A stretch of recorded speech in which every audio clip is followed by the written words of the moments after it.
हरे कृष्णा।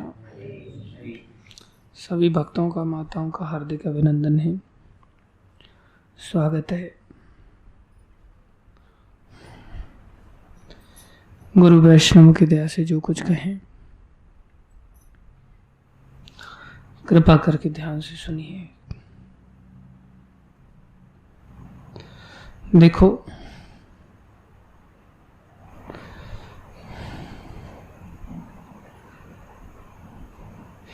ये क्रम आगे बढ़ रहा है जिसमें भगवान श्री कृष्ण अर्जुन को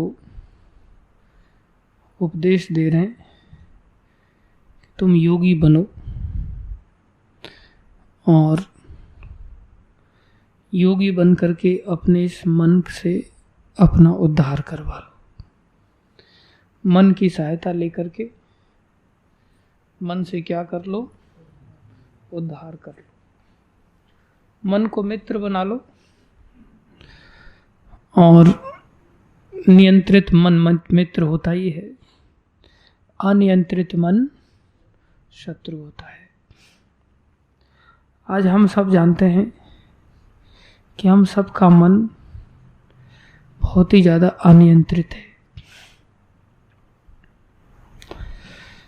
हर चीज़ को लेकर के हमारा मन हमारे नियंत्रण में ना हो करके हमको इसने अपने नियंत्रण में करके रखा हुआ है।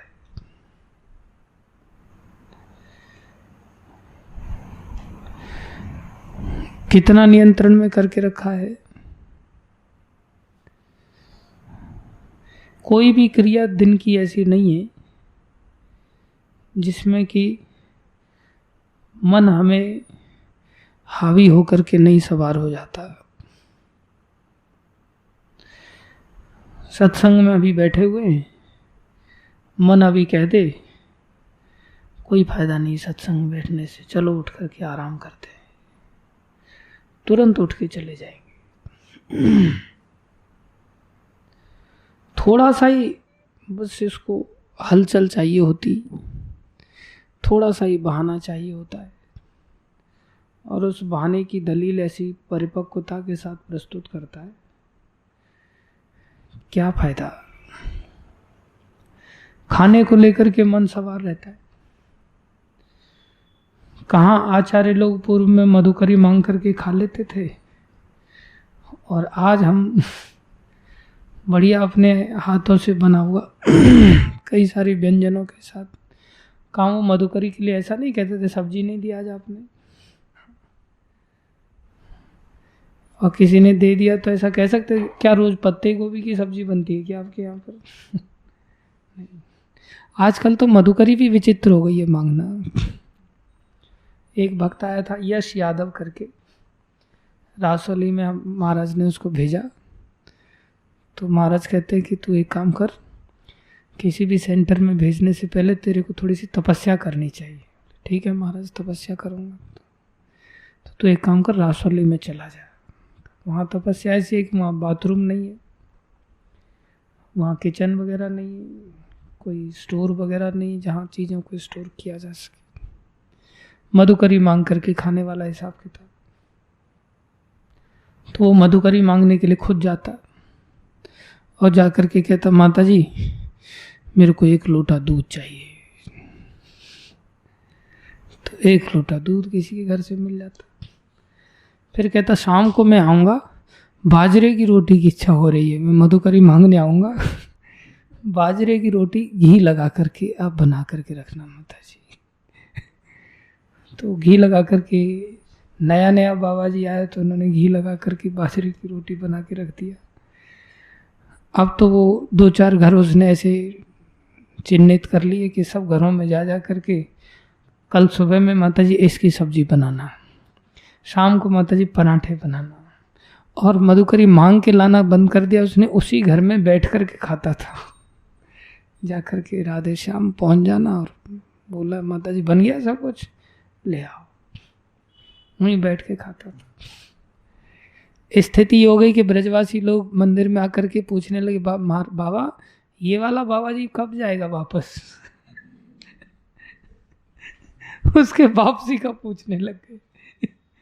क्योंकि इतना डिमांड तो उनके घर वाले नहीं करते थे जितना डिमांड ये बाबा जी करने लग गया जाकर के। तो मधुकरी का कंसेप्ट भी बदल जाता है। मन इतना बेशर्मी की हदों को पार कर देता है कि बोले मांग तो रही है, फिर सब कुछ ही मांग लेते धीरे धीरे करके। तो खाने पीने में हम अपने आश्रम में देखें तो सब चीज़ें हमारे हाथ में हैं, फिर भी आए दिन की ऐसी मन में इच्छाएं उठती हैं, किसी की कोई इच्छा उठ रही, किसी की कोई इच्छा उठ रही, इच्छाओं की पूर्ति नहीं होती तो बड़ा मन दुखी रहता है। आज कुछ ठीक नहीं बना, आज कुछ अंदर नहीं गया, उतरा नहीं, आज कुछ गले से नीचे नहीं उतर पाया। तो खाने को लेकर के, सोने को लेकर के, ये वाला कमरा नहीं, ये वाला कमरा, इसमें कूलर नहीं, इसमें एसी नहीं, इसमें बढ़िया गद्दा नहीं, इसमें वॉल टाइल्स नहीं लगी हैं, गोबर झड़ता है, ऐसा वैसा। दिमाग में हर समय कुछ ना कुछ चलता रहता है। जबकि भागवतम की बिल्कुल शुरुआत में ही सुखदेव गोस्वामी ने यहाँ तक कह दिया, अरे मकान दुकान बनाने की आवश्यकता क्या, क्या गुफा नहीं है क्या? पर्वतों ने गुफाएं देना बंद कर दिया है क्या? वहाँ गुफाएं नहीं मिलती? हम गए यहाँ द्वारका यात्रा में, तो सोमनाथ की ओर आ रहे थे, तो रास्ते में जामवन जी की गुफा है, बड़ी विशाल गुफा। ऊपर से तो बिल्कुल वहाँ ऐसा नहीं पहाड़ हो, वहाँ पहाड़ भी नहीं है, साइड में जाकर के 2-4 किलोमीटर दूर जाके पहाड़ है, बिल्कुल नॉर्मल प्लेन एरिया है। और हमें बस वाला ले गया, बोले यहाँ जामवन जी की गुफा है। तो जैसे प्लेन एरिया में बिल्कुल खेत है और खेत में जाकर के चारों तरफ पेड़ लगे हुए, यहाँ गुफा कहाँ से? और फिर वहाँ पर एक कुआं जैसा बना हुआ था, उसके ऊपर लोहे के रॉड से वो ढका हुआ था, जाली जैसी लगी हुई थी। वो जाली खोला, फिर उस कुएं में उतर के गए हमने सोचा ये आर्टिफिशियल क्रिएटेड कुछ बनाया हुआ। उतर के गए, नीचे देखा एकदम विशाल गुफा, अंदर चले जाओ पूरा, वहां से सीधा द्वारका तक का रास्ता था, अंदर ही अंदर 2 रास्ते थे, एक राजकोट की ओर रास्ता जा रहा था, उसमें से एक द्वारका तक रास्ता जा रहा था। शॉर्टकट भगवान जब आते थे, भक्त लोग, उनके बच्चे लोग आते थे, खेलते कूदते उस गुफा से आ जाते थे। बड़ी विशाल गुफा, जगह जगह पर वहाँ से पानी गिर रहा है, और नीचे सुंदर जगह जगह पर शिवलिंग है, अनेकों शिवलिंग है, उन सभी पर पानी गिर रहा है। अद्भुत दृश्य देखा हमने, बड़ा आनंद आया। वो गुफा का एनवायरनमेंट इतना सुंदर, न गर्मी है न सर्दी है, जगह जगह ऐसी गुफाएं मिल जाती। हम देहरादून से ऊपर की ओर जब जा रहे थे, गंगोत्री की ओर, एक दिन ऐसे ही गाड़ी से चल पड़े थे, तो रास्ते में ऐसे एक नहाते नहाते, तुम थे ना साथ में? तुम नहीं था, वाल्मीकि मुनि था, वहाँ से वीडियो निकाल करके तुम्हें चिढ़ा रहा था वो। तो वहाँ पर एक पांडवों की गुफाएं थी, जगह जगह पर हजारों की तादाद में शिवलिंग थे। पांडव लोग जहाँ जहाँ गए, बड़े सुंदर सुंदर गुफाएं। तो वहाँ देखा, एक गुफा में अंदर घुसे, हम देखे बड़ी बढ़िया जगह है, यहाँ चारों पास में नदी बह रही है, साइड में पर्वत है, अंदर गुफा है, उसमें थोड़ी आग भी जल रही थी, कोई व्यक्ति रह रहा था शायद।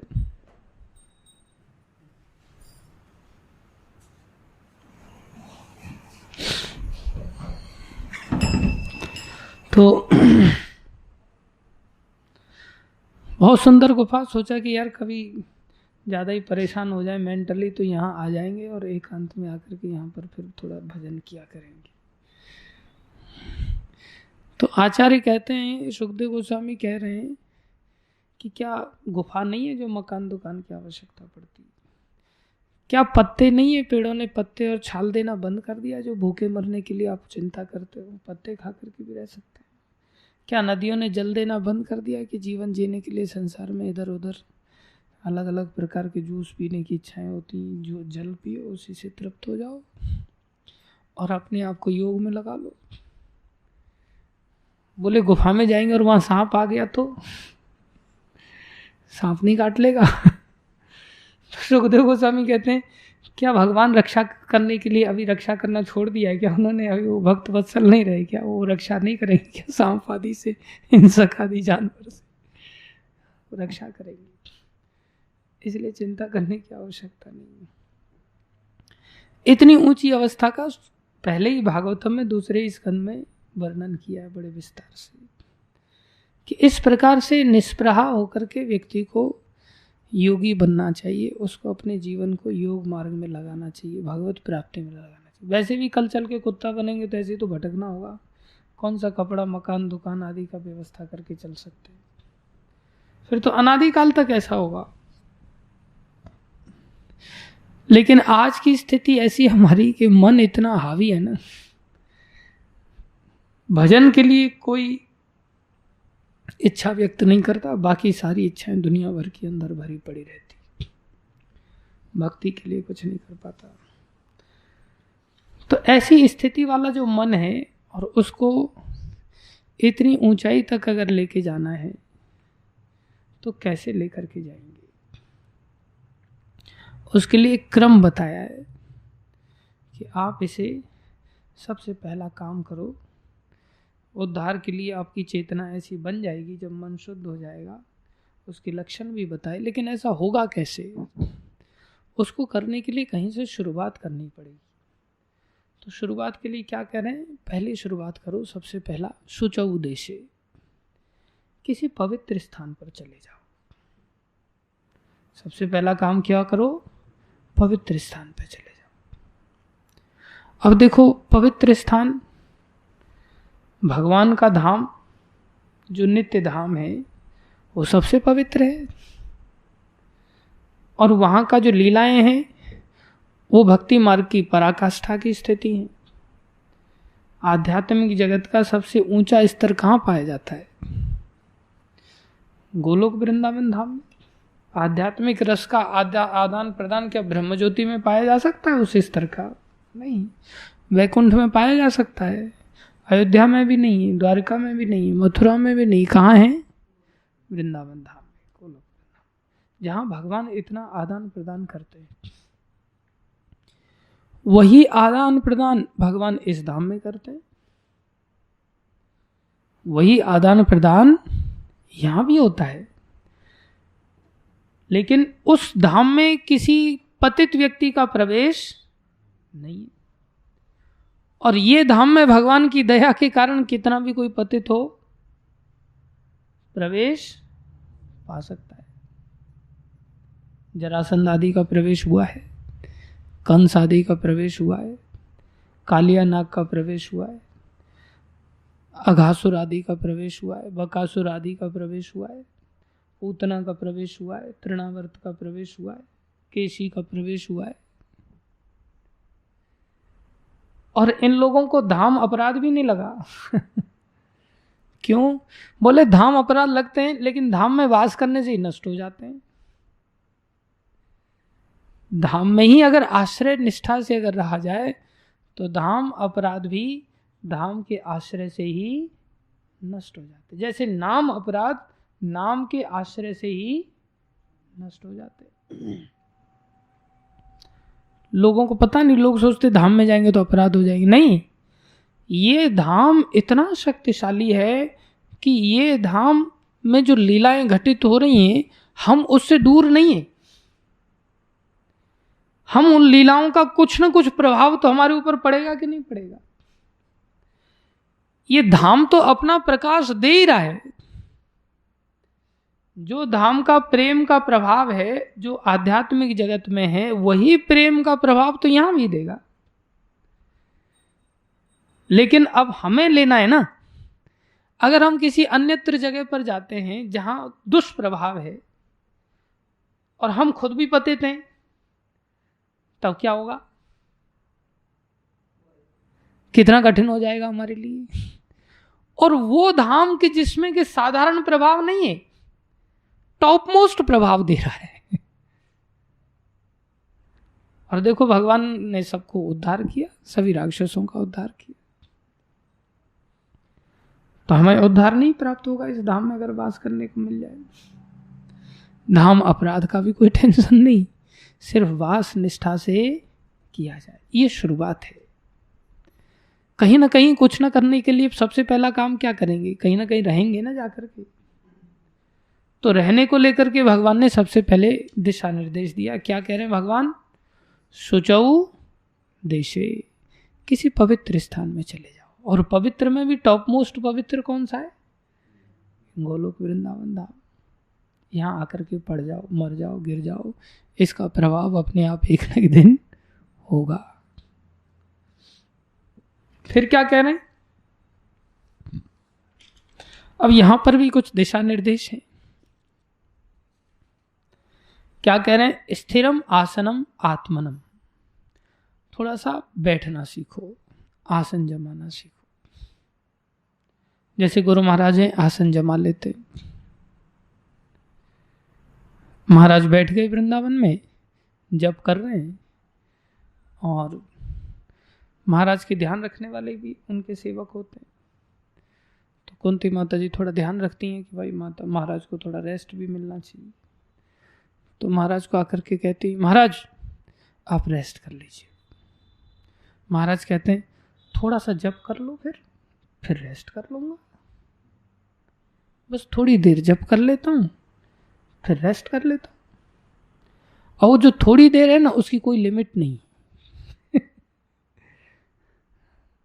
और थोड़ी देर कितनी देर बैठ के पता है, 3.5 घंटे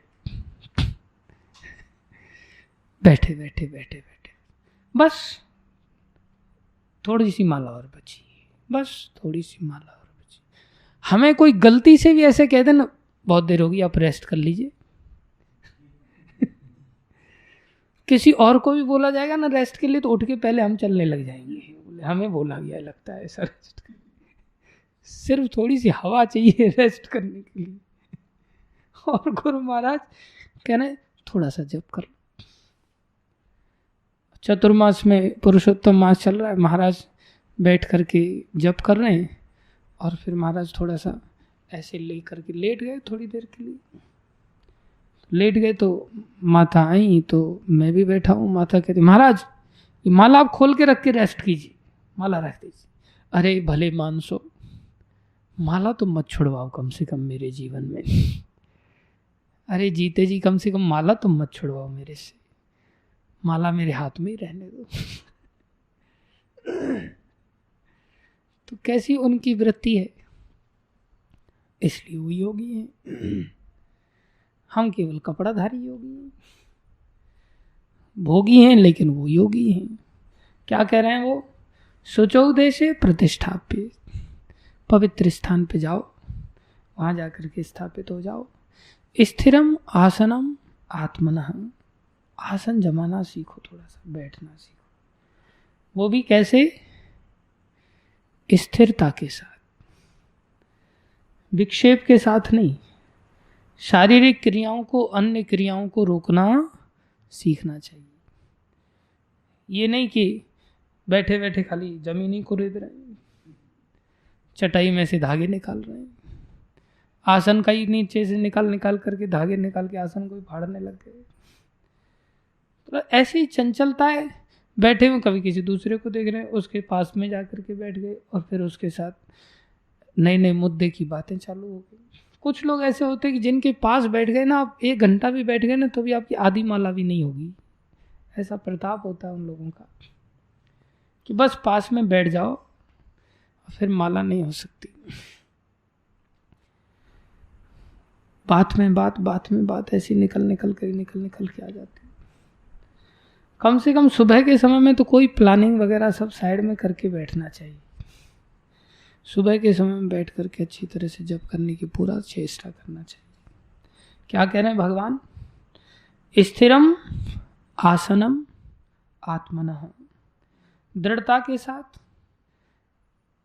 और चंचलता से रहित होकर के आसन जमाओ।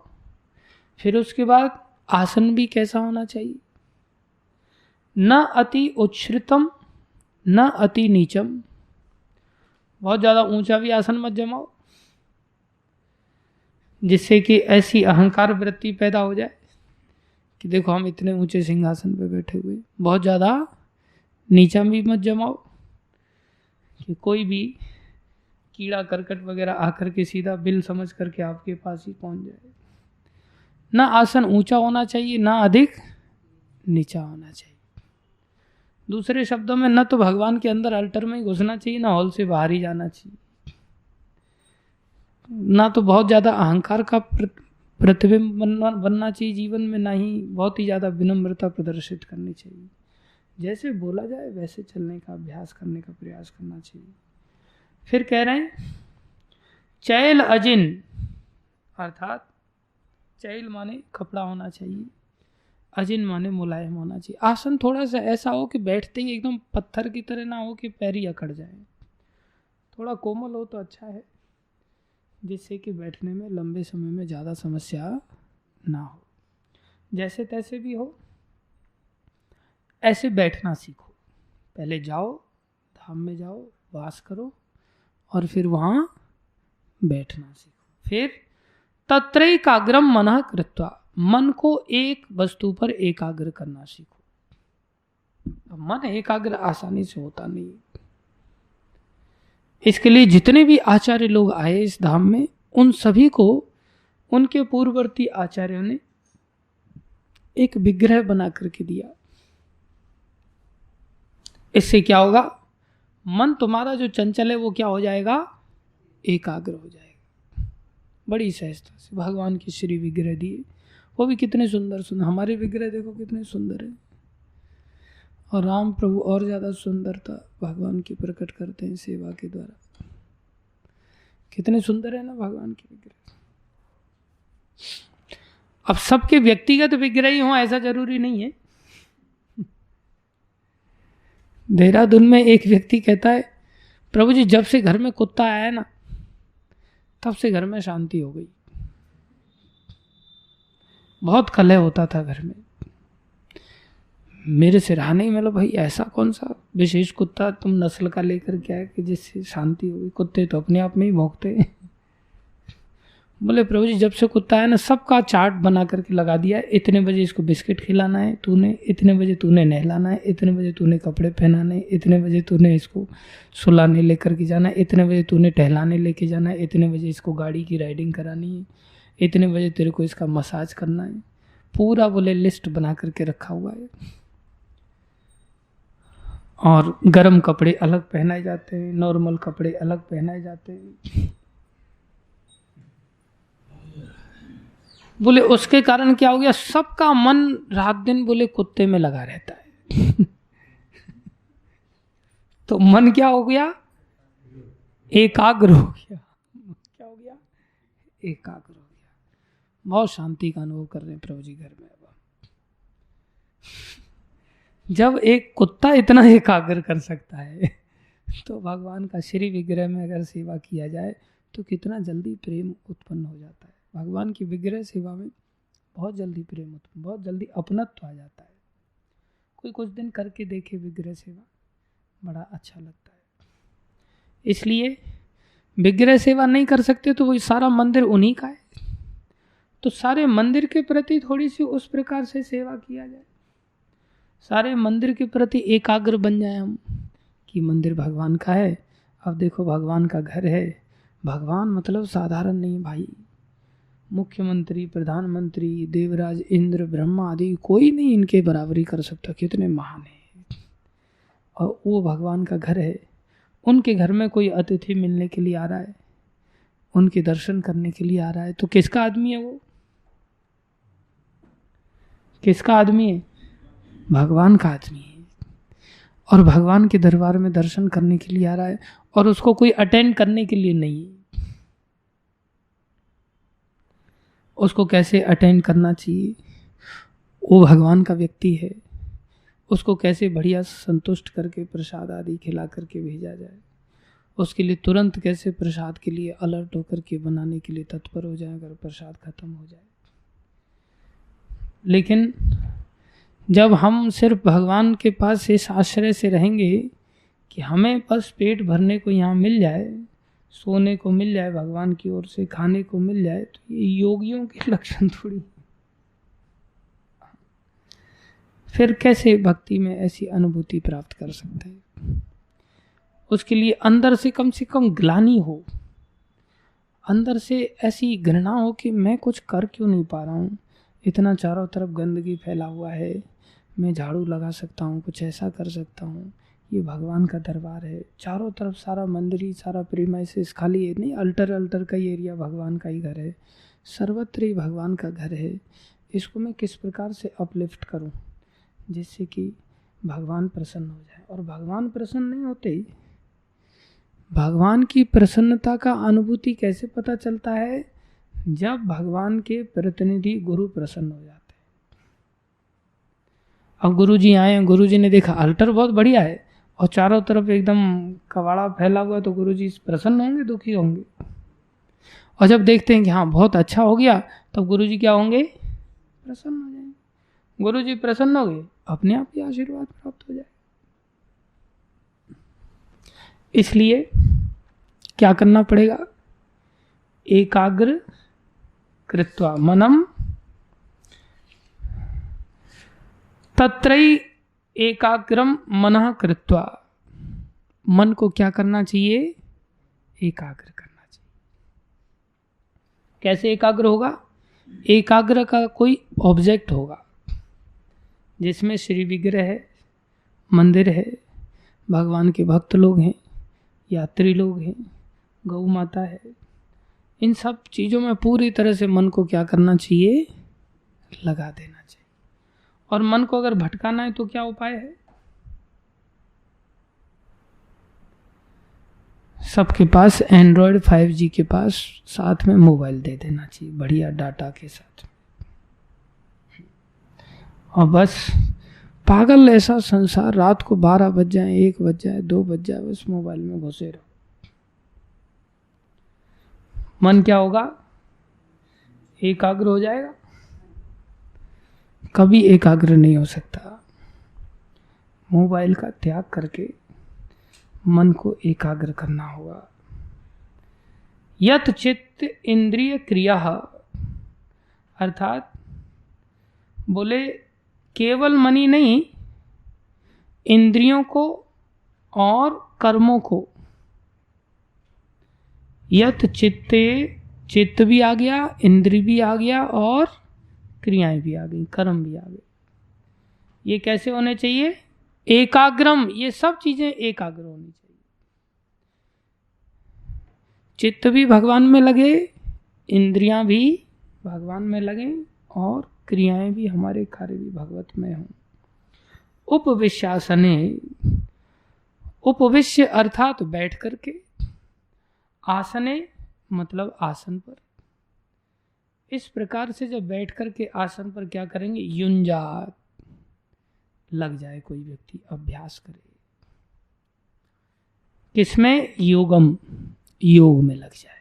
इससे क्या होगा? आत्म विशुद्ध है। आत्मा माने मन, विशुद्ध है माने शुद्ध हो जाएगा। जब शुद्ध होगा तब मन क्या होगा? मित्र बनेगा।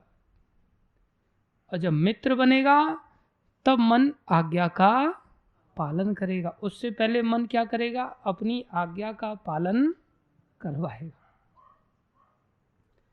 आज मन क्या करा रहा है? आज्ञा का पालन करवा रहा है, कर नहीं रहा है। और कोई ना करे ना, किसी को बोल तूने ऐसा क्यों किया, कर नहीं सकता क्या इसको? तो अपने ढंग से बोल दो मैं ऐसा करने वाला था, मैं वैसा करने वाला था। अपने ढंग से सेवाएं करना चाहता है। जिस प्रकार से सेवाएं दिया जाए उस प्रकार से सेवा नहीं करना चाहता। और अगर इस मन को बोल दिया, मन एकदम से खिन्न हो जाता है अंदर से।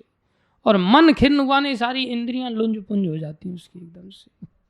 न इंद्रियों से काम होगा, न क्रिया के कर्म से काम होगा, किसी से काम नहीं होगा, पूरी तरह से खत्म। और उसको मन की चीज उसको दे दो, थोड़ा सा मिठाई पकड़ा दो उसको खाने के लिए, एकदम से प्रसन्न। तो इस मन को क्या करना पड़ेगा? शुद्ध करना पड़ेगा।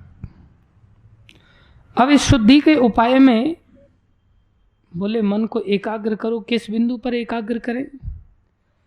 यहाँ पर भगवान ने प्रभुपाद जी के माध्यम से हमें शिक्षा दिया कि बोले जिसका मन विचलित है और जो आत्म संयमी नहीं है वो ध्यान कर नहीं सकता। तो ध्यान तो संभव है ही नहीं, और ये युग का धर्म भी नहीं है। कृत्य यज्ञ ध्याय तो विष्णु, सतयुग का धर्म था। इस युग का धर्म क्या है? कलौ केशव कीर्तनात्, केवल कृष्ण कीर्तन करने से, हरिर नाम हरिर नाम हरिर नाम एव केवलम कलौ नास्ते नास्ते नास्ते गतिर अन्यथा। और कोई उपाय नहीं, और कोई उपाय नहीं, और कोई उपाय नहीं। ये स्थिति तो तब नहीं हो पा रही है जब सारी सुविधाएं दी जा रही हैं। और ये स्थिति अगर कह दिया जाए कि जाओ गुफा में जाके करो, पत्ते खा करके करो, नदी में स्नान करो, वलकल छाल आदि पहन लो, ओढ़ लो कपड़े के रूप में, या चीर वगैरह जो फेंक देते हैं गांव के लोग उनको इकट्ठा कर लो, चीरानी आदि उनको इकट्ठा करके उनको लपेट करके जीवन जियो और आसन जमा करके भजन करो। होता है?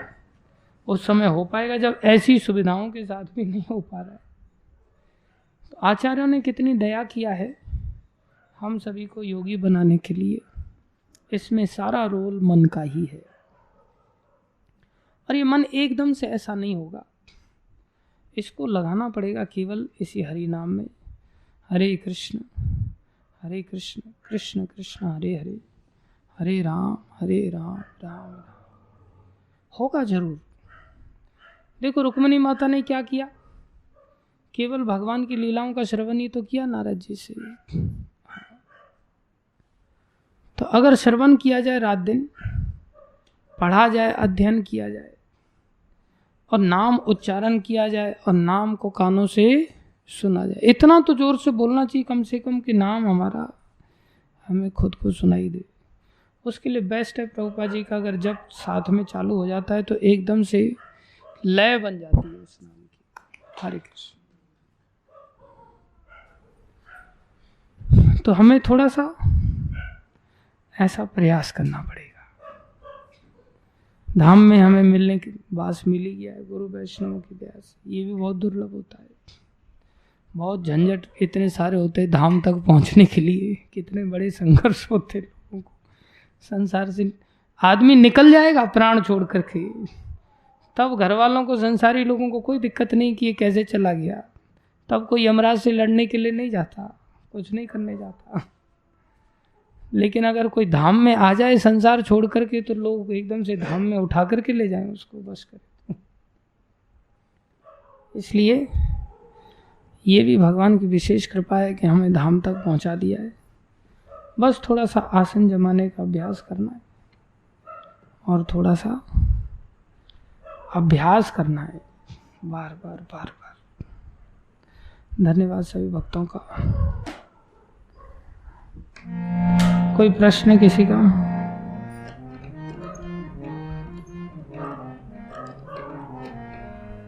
किसी को बोलते हैं ना कि भैया बाहर घूम के मत जप करो, यहाँ बैठ के जप करो, तो उसको ऐसा लगता है कि पता नहीं दुश्मनी मेरे से क्यों निकाली जा रही है। जप ही करना है ना, बाहर क्यों नहीं कर सकते?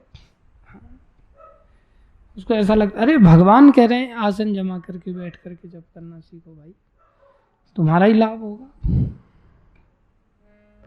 लेकिन मन कर रहा है घूमने की, बस इच्छा हो रही, कभी यहाँ दर्शन करने की इच्छा हो रही, कभी वहाँ दर्शन करने की इच्छा। अरे रोज दर्शन करो भगवान के, कितने सुंदर दर्शन है, यहाँ दर्शन नहीं किया।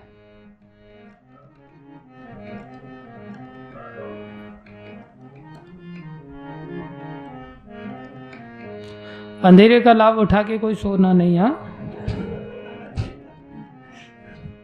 राधा कृष्ण प्राण मोर जुगला किशोर,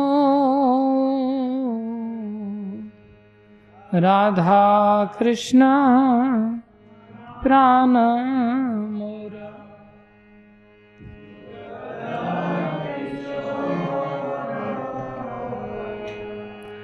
जीवने मरने गति आर नहीं मोह, जीवने मरने गति आर नहीं मोह। कालिंदी को लेके ले कदम्बे रवाना, कालिंदीर फूले खिले कदम्बे रवाना रतन बेंदीर उपा बुसावो दुजाना रतन बेंदीर उपा बुसावो दुजाना श्याम गौरी अंगे दिवो चंदनेर गंधा श्याम अंगे दिवो चंदनेर गंधा चामर डोलाइबो कवे फेरिबो मुख चंद्र चामर डोलाइबो कवे फेरिबो मुख चंद्र गाथिया माला तीर माला देव दुहार गले माला तीर माला देव गले आधरे तुलिया दीवो कर्पूर तंबूले आधरे तुलिया दीवो कर्पूर तंबूले ललिता विशाखादि जत सखी वृंदा शाखादि जत सखी आज्ञाय करीबो सेवा चरनार विंद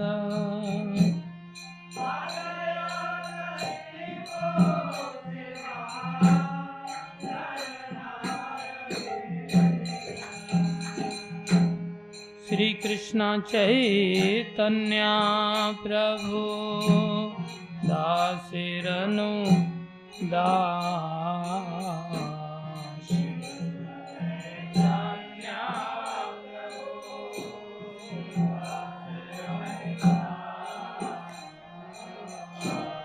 सेवा अभिलाष करे नरोत्तम दास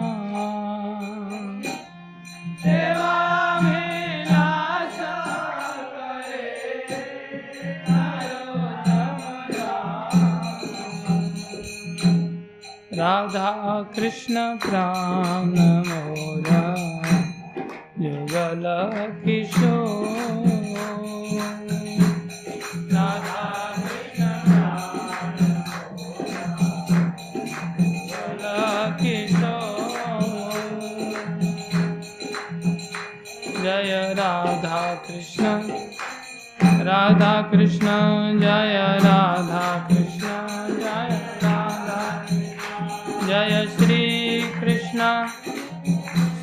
कृष्ण जय श्री कृष्ण जय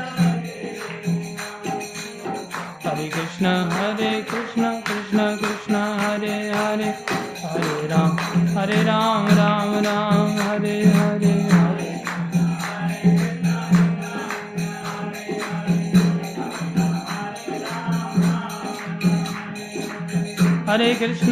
हरे कृष्ण कृष्ण कृष्ण हरे हरे हरे राम राम राम हरे हरे हरे कृष्ण हरे हरे हरे राम राम राम हरे कृष्ण कृष्ण कृष्ण हरे हरे हरे राम राम राम हरे हरे हरे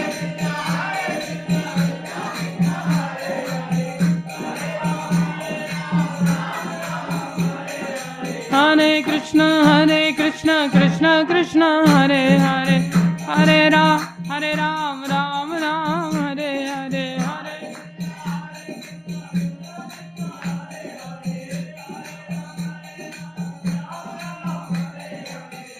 कृष्ण कृष्ण कृष्ण हरे हरे, हरे राम राम राम हरे हरे, हरे कृष्ण हरे हरे, हरे राम राम राम, हरे कृष्ण कृष्ण कृष्ण हरे हरे, हरे राम राम राम हरे हरे, हरे कृष्ण हरे हरे, हरे राम राम, हरे कृष्णा कृष्णा कृष्णा हरे हरे, हरे राम राम राम हरे हरे, हरे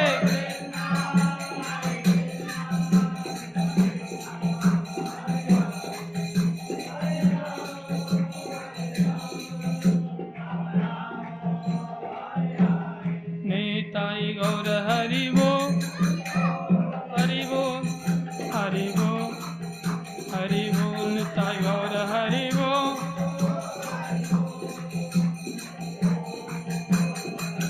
जय जय प्रभुपाद प्रभुपाद प्रभुपाद प्रभुपाद,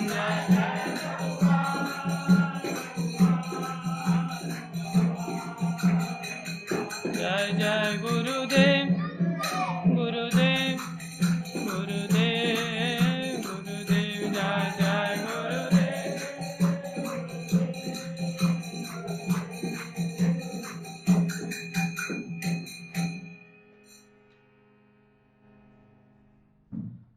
हरि नाम संकीर्तन महायज्ञ की जय, हरे कृष्ण महामंत्र की जय, श्री श्री राधा कांत भगवान की जय, श्री गौर निताई पंचतत्व की जय, प्रहलाद नरसिंह देव भगवान की जय, षड गोस्वामी गण की जय, शिला गुरु परंपरा की जय, शिला प्रभुपाद की जय, श्री गुरु महाराज की जय, अनंत कोटि वैष्णव वृंद की। देखो संसार से लोग धाम में आने के लिए विचार करते हैं, मन बनाते हैं, और फिर एक्सटेंड पे एक्सटेंड होता चला जाता है। सोचते अगले हफ्ते जाएंगे, अगले हफ्ते जाएंगे, अगले हफ्ते जाएंगे। एक व्यक्ति अमृतसर से, उनको पिछले 1 साल हो गया, 1 साल से वो प्लानिंग पे प्लानिंग ही करते जा रहे, लेकिन यहाँ आने की उनकी प्लानिंग ही नहीं हो पाई, एक्सटेंड करते चले जाते हैं। ये उल्टा होना चाहिए, कभी धाम से जाना हो वापस तो उसको एक्सटेंड करना चाहिए, अगले हफ्ते जाएंगे, अगले हफ्ते जाएंगे। जैसे मीनाक्षी माता ने जाना था तो उन्होंने फिर एक्सटेंड कर दिया, अब नहीं जाएंगे, अगले हफ्ते जाएंगे। जैसे वो हफ्ता पूरा होगा फिर माता एक्सटेंड कर देंगी, फिर करेंगे अगले हफ्ते जाएंगे, ऐसे अगले हफ्ते ऐसा होना चाहिए। नौकरी चाकरी के लिए भी धाम छोड़ करके कहीं नहीं जाना चाहिए, धाम में वास करना चाहिए। मन को एकाग्र करने के लिए सबसे पहले मोबाइल का त्याग कर देना चाहिए। जैसे शोभा माता ने मोबाइल का त्याग कर दिया, नहीं किया? देखो मोबाइल में अगर लेक्चर भी सुनने हो ना, और सोचे कि भक्ति की प्रगति करना है इसलिए मोबाइल चाहिए, प्रचार आदि करना है इसलिए मोबाइल चाहिए, तो भी मोबाइल नहीं लेना चाहिए। प्रवचन सुनने के लिए भी मोबाइल नहीं रखना चाहिए, प्रचार करने के लिए भी मोबाइल नहीं रखना चाहिए। मोबाइल जब दिया जाए तब ले सकते हैं, जब तक दिया न जाए तब तक नहीं लेना चाहिए। ऐसा विश्वास पात्र बनना चाहिए कि अगर उनको लगे तो मोबाइल, ऐसा नहीं देखो आज देखो मेरे को विश्वास पात्र बन गया कि नहीं आज, ऐसा रोज आए दिन आके खड़ा नहीं होना चाहिए छाती पर आकर के। विश्वास क्यों नहीं कर रहे हैं आप मेरे ऊपर? करो ना विश्वास, जबरदस्ती कैसे विश्वास कर ले भाई? तुम्हारा आचरण अपने आप ही एक दिन विश्वास करा देगा। तुम्हें बोलने की क्या जरूरत है, प्रमाण पत्र देने की क्या जरूरत है? इसलिए जब आवश्यक होगा तब दे दिया जाएगा, नहीं आवश्यक होगा नहीं दिया जाएगा। भक्ति में प्रगति करने के लिए भी मोबाइल का धारण नहीं करना चाहिए। भागवत धारण कर लेना चाहिए, गीता धारण कर लेना चाहिए, पुस्तकें धारण कर लेना चाहिए, कृष्णा पुस्तक ले लेना चाहिए, उसको पढ़ना चाहिए, तब मन एकाग्र हो पाएगा। आसक्ति का त्याग करके जीवन जीना चाहिए। ये नहीं इसकी वजह से धाम छोड़ के जा रहे हैं, उसकी वजह से धाम छोड़ करके जा रहे हैं। किसी की वजह से कुछ नहीं कोई हो सकता। किसी की वजह से संसार छोड़ के जाते हैं क्या? नहीं। इसलिए अकेले आए थे, अकेले ही आत्मदेव नाम के जो ब्राह्मण थे उनके पुत्र गोकर्ण ने केवल 2 ही श्लोक उनको बोले। एक श्लोक भक्ति का बोला, एक श्लोक वैराग्य का बोला। एक श्लोक में बताया कि ये शरीर अस्थि मांस आदि इन सब चीज़ों से बना हुआ है पिताश्री, ऐसे शरीर से क्या आसक्ति करना, और ऐसे शरीर से आसक्ति शरीर से ही नहीं, ऐसे शरीर से संबंधी जो आपकी पत्नी है अर्थात जो मेरी माँ है उसकी भी आसक्ति छोड़ दो। सबसे पहला काम तो ये आसक्ति छोड़ दो, और फिर आप भगवत धाम चले जाओ, वहाँ भक्तों का सानिध्य करो, भक्तों की सेवा करो। केवल 2 ही श्लोक में उन्होंने उद्धार कर दिया उनके पिताजी का। 2 श्लोक से उद्धार, एक वैराग्य का, एक भक्ति का। तो एक तो वैराग्य का हम जीवन में सोचें, जिसमें मोबाइल से वैराग्य लेना बहुत जरूरी है। मोबाइल अगर यहाँ रहता है और हमारे संबंधियों से अगर बातचीत होती रहती है ना, हम धाम में रह रहे हैं तो भी हमारा मन तो वहीं एकाग्र हो जाता है। इसलिए किसी सगे संबंधी से भी बातचीत करना ये भी बहुत बड़ा हुक है। अभी सब अनुकूल चल रहा है तो ठीक है, प्रतिकूल चलता तो हमारा मन उफान लेने लगता है। फिर नहीं वो तो मरी गई, अब तो जाकर के देखने जाना पड़ेगा ना। कौन मर गई? मेरी बहन मर गई, जाना पड़ेगा, अंतिम संस्कार करना पड़ेगा। ये सब चीज़ों के लिए भक्ति मार्ग में स्थान नहीं होता, लेकिन एकदम से नहीं होता। घृणा तो मन में आनी चाहिए। धन्यवाद सभी भक्तों का। हरे कृष्णा। श्रील प्रभुपाद की जय, श्री गुरु महाराज की जय, अनंत कोटि वैष्णव वृंद की।